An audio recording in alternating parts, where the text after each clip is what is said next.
meyakini bahwasannya kehidupan kita itu di dunia fana ini hanya sebentar.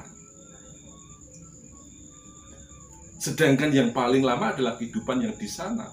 Karena di sana ternyata masih ada kehidupan lagi.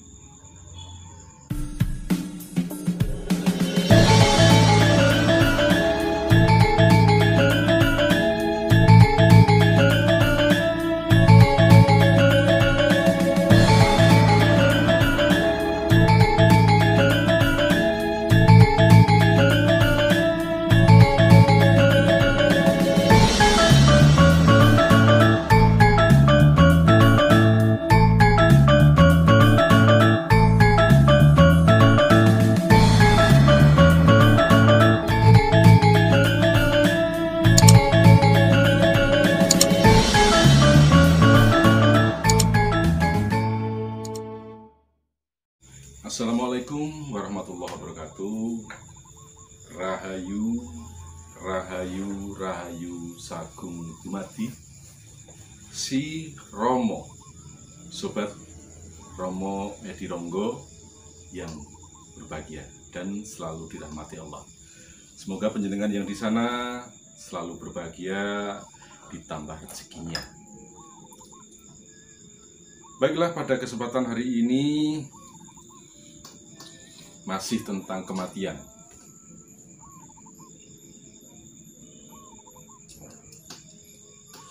Bagaimana kisah orang meninggal sebelum ajal, atau bisa dikatakan mati suri.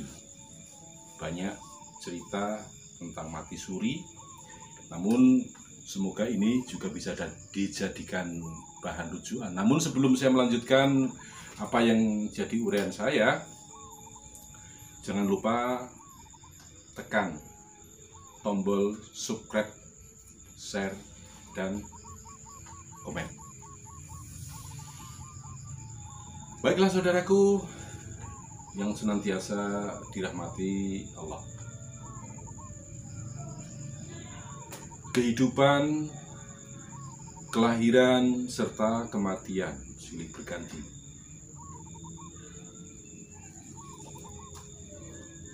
Berbagai peristiwa terkadang ada yang keluar dari akal sehat kita. Salah satunya adalah mati suri. Bagaimana tentang mati suri?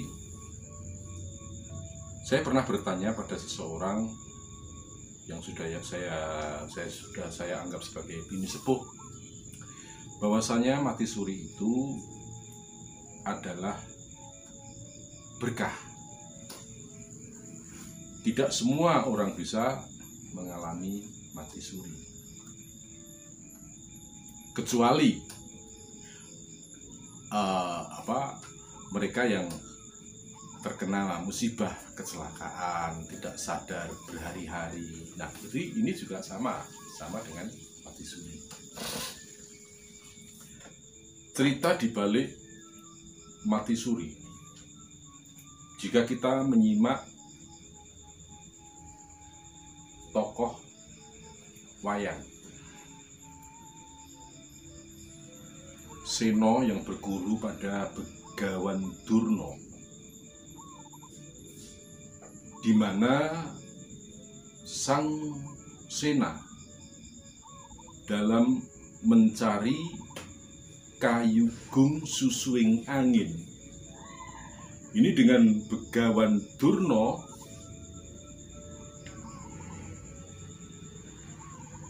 disamarkan, dijerumuskan ke dalam hutan yang dihuni oleh dua raksasa.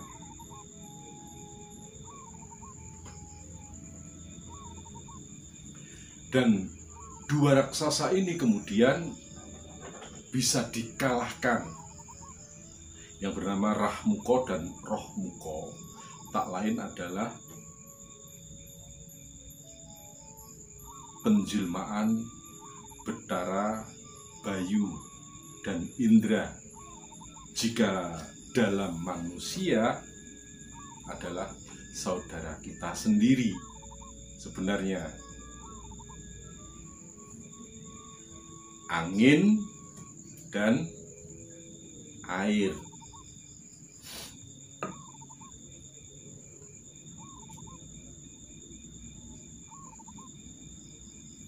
Ari-ari dan bungkus itu yang menemui kita.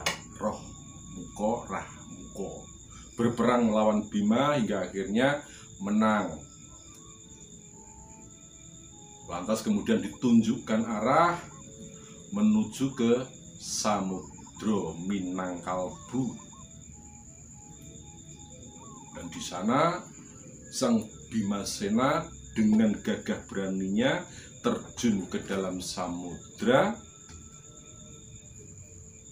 Bertemulah dia dengan Dewa Ular Naga Baginda yang kemudian menenggelamkan Sang Sena antara sadar dan tidak, bertemu dengan Ruci Dewa. Dalam pewayangan tersebut Sena diajarkan kehidupan, kelahiran, hingga ajal. Namun dalam hal ini saya tidak mengupas tentang Siamang Guru. Ini hanya sebagai uraian saja. Kurang lebihnya disitulah cerita tersebut. Begitu pula dengan Matisuri. Jadi di desa Gedang Sewu, saya hanya menyebutkan desanya ya. Di desa Gedang Sewu, Kecamatan Boyolangu, Kabupaten Tulungagung. Saya pernah ketemu dengan orang yang mengalami mati suri. Di saat itu, menurut keluarganya,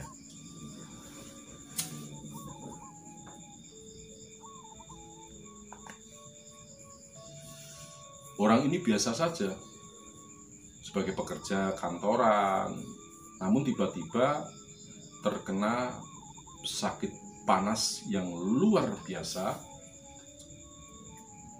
Nah,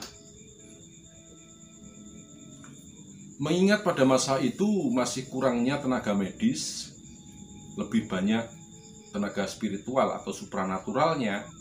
Nah, si orang ini tadi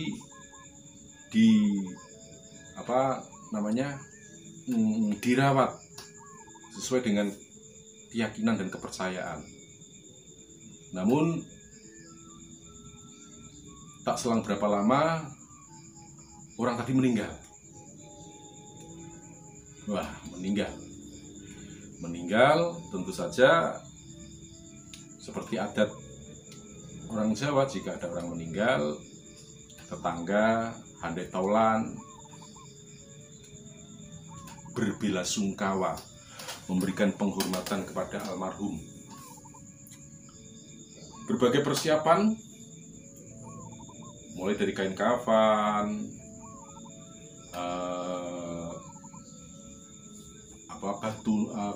kayu untuk nisan, lalu lubang liang lahat, juga telisik sebagai pembatas, juga bunga-bunga disiapkan. Karena meninggalnya sore hari, maka pada malam hari itu juga masih belum dirawat, hanya diadakan tahlil seperti biasa. Kemudian tepat jam 10 jenazah tadi dimandikan. Tepat jam 10 pagi jenazah dimandikan. Setelah mandi, ditempatkan di balai-balai kecil atau ranjam kecil sebangsa keranda. Saat akan dibungkus kafan, si jenazah ini bersin dan bersihnya keras sekali. Wasih gitu. Sebagian orang berlarian keluar, namun ada pula yang langsung takbir Allahu Akbar, didekati, dan si jenazah tadi, aku kena apa kok akeh wong iki? Kena apa kok aneh wong akeh iki?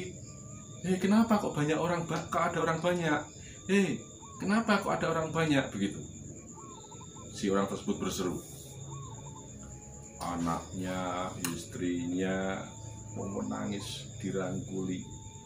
Dengan sujud syukur kehadiran Allah Subhanahu wa taala, diceritakan bahwasanya si orang tersebut sudah meninggal.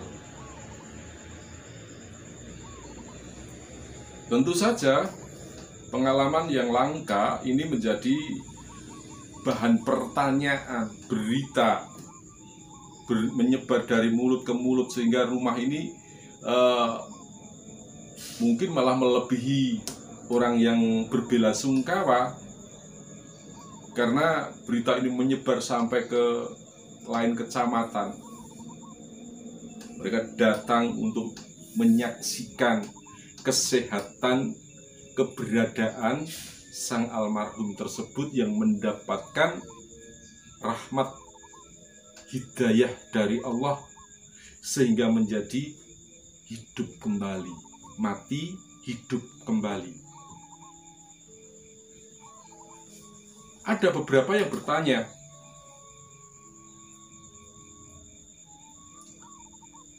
konon dalam cerita si orang yang barusan tadi meninggal, dia menceritakan bahwasanya dia dijemput oleh kakeknya.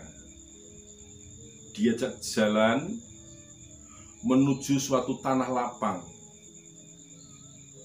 dan di sana dia menunggu di dalam di bawah pohon rindang. Namun dia pun heran karena di situ tidak ada cahaya matahari, tidak ada cahaya. Kalau toh malam, mengapa tidak ada cahaya bulan dan bintang? Namun jika ini siang hari, mengapa tidak ada cahaya matahari? Tapi suasananya sejuk. Nah, si kakeknya yang barusan tadi meninggal itu katanya berpesan, kowe ning kene dhisik, engko ngenteni timbalan. Begitu. Nah, si kakek berangkat meninggalkan dia di tempat di bawah pohon itu. Si kakek masuk ke dalam rumah yang besar.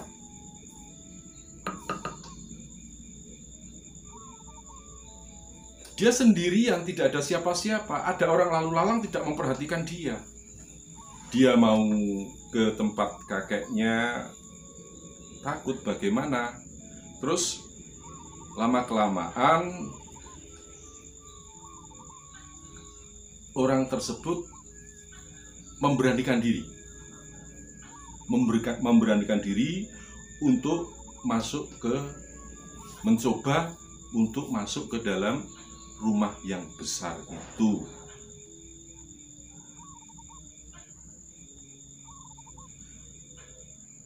Nah, ketika rumah besar tersebut diketuk, dibukalah pintunya. Di dalam ini terdapat cahaya yang terang benderang, putih berkilauan, tapi tidak silau di mata. Semakin penasaran, dia akan melangkah masuk, tapi dicegat oleh dua orang yang berbadan tegap. Kowe sopo? Butuhmu apa? Kamu siapa? Ada keperluan apa? seperti itu katanya. Nah, si orang yang meninggal tadi, yang ditinggalkan kakeknya tadi, "Kulo badhe madosi simbah kulo, kalau mlebet mriki.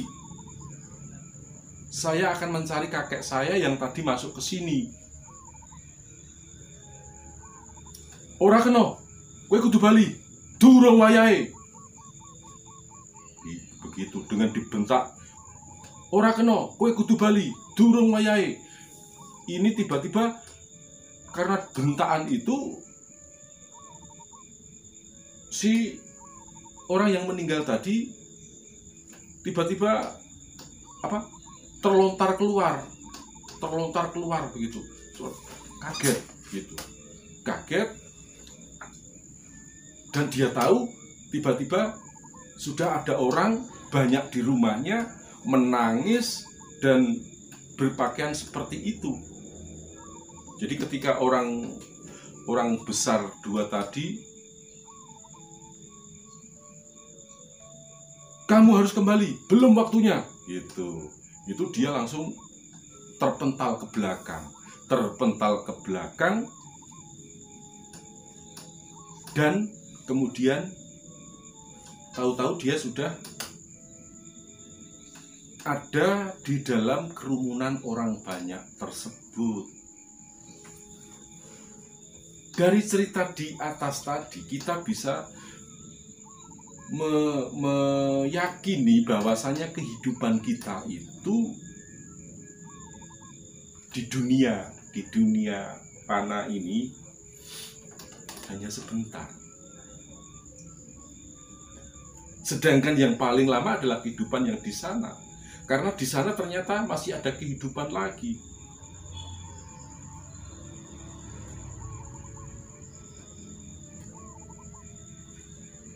Ada kehidupan yang tempatnya lebih indah, lebih sejuk, namun hanya orang-orang yang terpilih yang bisa ke sana.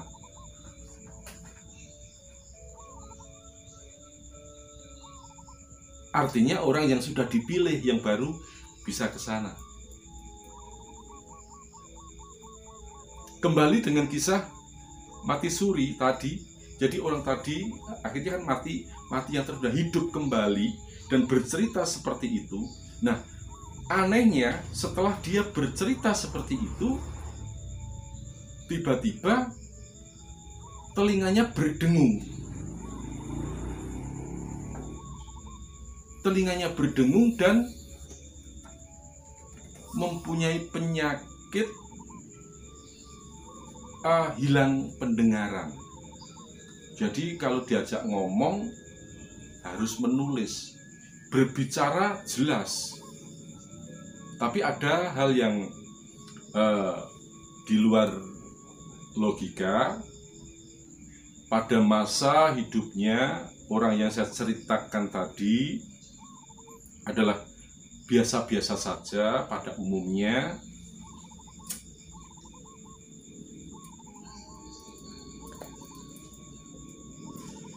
Namun di sisi lain, setelah kedapatan mati suri itu dan dia bisa bercerita tentang keadaan yang di sana itu, mempunyai kelebihan yang luar biasa. Kejadian yang di luar nalar adalah ketika ada ayam naik di meja makan. Wow, lah pitik iki njaluk mati kok dadak panganane wong dieker-eker. Oh, ayam ini mau mati po. Makanan orang kok dieker-eker gitu. Ayam itu begitu turun meja langsung mati. Itu satu kali. Dua kali ada ular. Wow, ular kok golek molo. Mati po. Ular itu tiba-tiba kelojotan mati. Nah, dari kejadian dua kali ini, orang tersebut tidak pernah mengucap sembarangan. Dan dia tidak pernah mau keluar rumah. Kalaupun keluar rumah, minta diantar oleh keluarganya, meskipun masih sehat pada masa itu,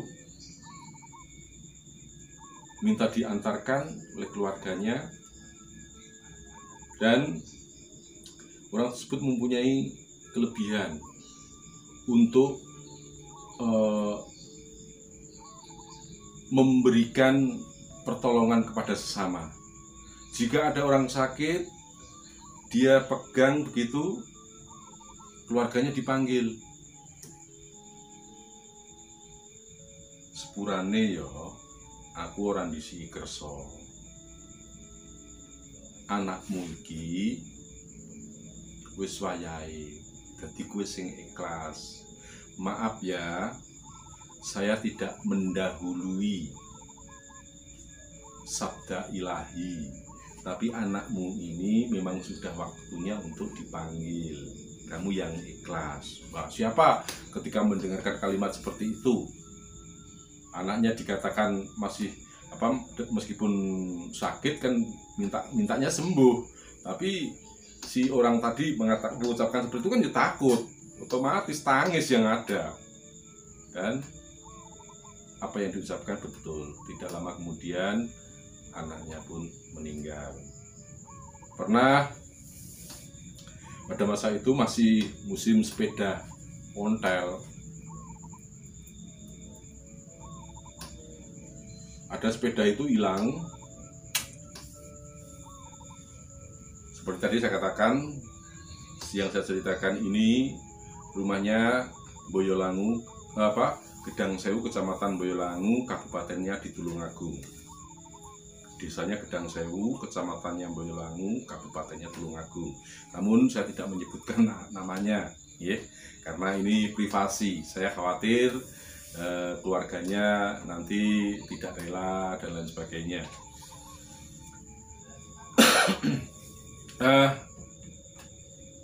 Sepeda ontel itu hilang, dicuri.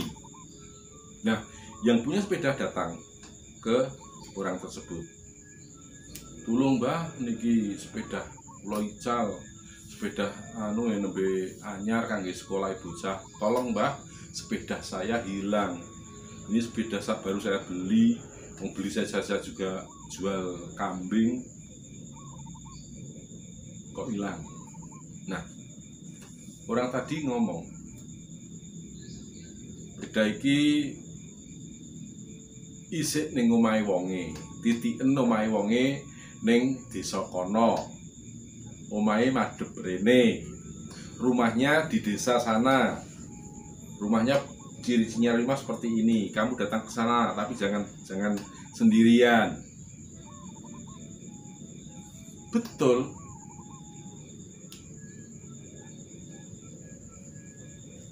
Terjadi itu. Jadi si orang yang mati suri tadi mempunyai kelebihan yang luar biasa.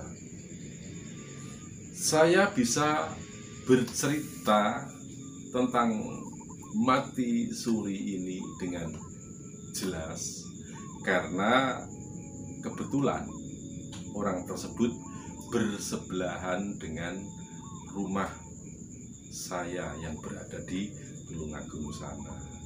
Saya akrab dengan beliau juga, saya sering ngobrol. Tapi kalau ngobrol ya saya nulis terus gitu. Nggih, karena dulu kan belum ada Android. Kalau ada Android mungkin saya tinggal chattingan gitu saja. Ini belum ada. Jadi saya nulis, Pak. Jadi saya untuk bertanya tentang hal-hal yang sifatnya agak nyeleneh atau ganjil dengan beliaunya. Karena beliau mempunyai kelebihan itu. Tapi hal yang menyebabkan dia hilang pendengarannya adalah saat dia menceritakan keadaan yang di sana itu. Dan kelebihannya dia bisa melihat sesuatu yang tidak kasat mata dan dia bisa mengucapkan seperti dewa. Jadi sabdo mandi, apa yang diucapkan terjadi. Saudaraku, kematian hanyalah tidur panjang. Dan seperti uraian tadi, kita bisa melihat ternyata hidup kita itu di dunia ini hanya sebentar. Masih ada kehidupan lain di sana yang lebih panjang. Maka marilah kita tingkatkan ketakwaan kita. Kita berserah kepada Allah Ta'ala dengan mengikuti semua ajarannya, menjauhi semua larangannya. Semoga kelak kita bisa mendapatkan tempat yang layak di sana. Ihdinas siratal mustaqim. Billahi taufiq wal hidayah. Wassalamualaikum warahmatullahi wabarakatuh. Rahayu, rahayu, sagung dumadi.